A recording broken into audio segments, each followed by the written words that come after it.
Ito yung mangyayari kapag hindi ka na nagdesisyon ng mali sa buhay.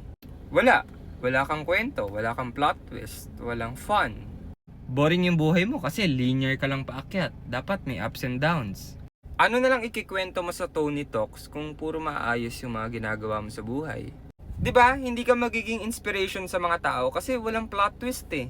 Kasi expected naman ng magiging maayos yung buhay mo kasi puro tama yung ginagawa mo. Pero hindi ba malaking insulto yun sa'yo na puro tama na nga yung ginawa mo tapos hindi pa gumanda yung buhay mo? At least kapag puro mali yung decision mo, medyo mababa yung expectation nila sa'yo. So basically, para mas maging maganda yung kwento ng buhay mo, ipagpatuloy mo lang yung mga maling desisyon mo. Tignan mo yung gumanap ng Tony Stark, si Robert Downey Jr. Di ba ang ganda ng kwento niya? Kasi nakulong siya, tas naging artista siya, din naging successful siya. Di ba sobrang inspiring? Eh ikaw, nagtrabaho ka ng 8 hours, puro tama yung ginawa mo, sabay nasagasaan ka ng full charge na e-bike dahil kamote sila. Di ba? Ang pangit.